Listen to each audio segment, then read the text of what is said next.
Karma to Christ ministries आपका स्वागत करती है। आइए हम परमेश्वर के वचन पर चर्चा करें। आज का वार्तालाप का शीर्षक तुम्हें छुट्टी की जरूरत है। आज के बाइबल छंद है यशाया अध्याय 40 श्लोक 29 से 31। वह थके हुए को बल देता है और शक्तिहीन को बहुत सामर्थ्य देता है। तरुण तो थकते और श्रमित हो जाते हैं और जवान ठोकर खाकर गिरते हैं, परंतु जो यहोवा की बाट जोहते हैं वे नया बल प्राप्त करते जाएंगे। वे उकाबों के समान उड़ेंगे, वे दौड़ेंगे और श्रमित न होंगे, चलेंगे और थकित न होंगे। भजन संहिता अध्याय 91 श्लोक 15। जब वह मुझ को पुकारे तब मैं उसकी सुनूंगा, संकट में मैं उसके संग रहूंगा, मैं उसको बचाकर उसकी महिमा बढ़ाऊंगा। हर किसी को समय समय पर एक ब्रेक की जरूरत होती है अगर वे प्रभावी और उत्पादक बने रहना चाहते हैं।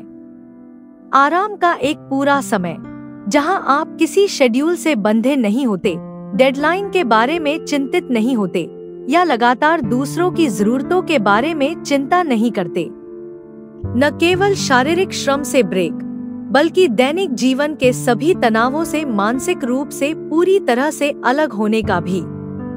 अन्यथा आप थके हुए होने और बीमार होने का जोखिम उठाएंगे जो जल्दी ही मौत की ओर ले जाएगा।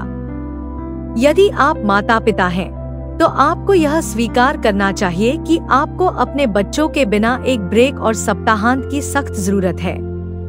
कभी कभी अपने परिवार के बिना पुराने दोस्तों के साथ एक साधारण डिनर भी मदद कर सकता है। यहाँ तक कि पासबानों को भी सप्ताह में कम से कम एक बार और शायद साल में कुछ हफ्ते के लिए ब्रेक लेने और कलीसिया के सदस्यों से खुद को पूरी तरह से अलग करने की जरूरत होती है। यदि आप लगातार बीमार, थके हुए रहते हैं और जो जरूरी है उसे करने की इच्छा नहीं रखते हैं, तो आप किसी काम के नहीं हैं।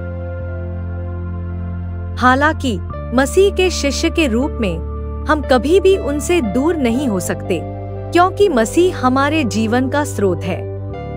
जब परमेश्वर हमें उनकी प्रतीक्षा करने का आदेश देता है तो यह एक उद्देश्य के साथ होता है। यह शारीरिक, आध्यात्मिक और भावनात्मक रूप से हमारी शक्ति को नवीनीकृत करना है।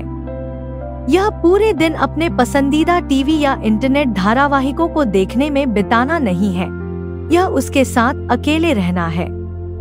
जरूर समुद्र तट पर जाए, पहाड़ों पर चढ़े और कभी कभार सड़क यात्रा पर जाए, लेकिन यीशु से अपने मन को नवीनीकृत करने और अपने जीवन में अगले कदम के लिए आपको मजबूत करने के लिए लगातार प्रार्थना करें। यीशु के लिए अपने दिल की बात कहें जो आपकी परवाह करता है और पवित्र आत्मा को फिर से पूरी तरह से आपको भरने दें। अगर आप लगातार थके हुए हैं, आसानी से परेशान हो जाते हैं, ऐसा महसूस करते हैं कि किसी को परवाह नहीं है, उदास है या बस हर चीज और हर किसी से थक गए हैं, तो जांचें कि आप परमेश्वर की उपस्थिति में कितना समय बिता रहे हैं।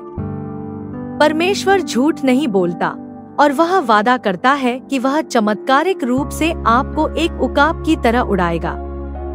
वह आपकी आत्मा को ऊपर उठाएगा और आपको ऐसी शक्ति देगा जो कभी विफल नहीं होगी। परमेश्वर आपको फिर से दौड़ में शामिल करना चाहता है। वह चाहता है कि आप दूसरों को भी मजबूत करें और प्रोत्साहित करें। वह आपको उस पर प्रतीक्षा करने के लिए सम्मान दिलाना चाहता है। जब आप उसे पुकारते हैं तो वह उत्तर देना चाहता है। उसका उद्धार आपको सबसे पहले उन चीजों से मुक्त करके शुरू होगा जिन्हें वह आपको उठाने के लिए नहीं कहता है। परमेश्वर आज आपको मुक्त करना चाहता है ताकि वह आपके साथ समय बिता सके। यह समय है कि आप एक कदम पीछे हटें, एक ब्रेक लें और आज उसने आपके लिए जो कुछ किया है उस पर चिंतन करें। आइए प्रार्थना करें।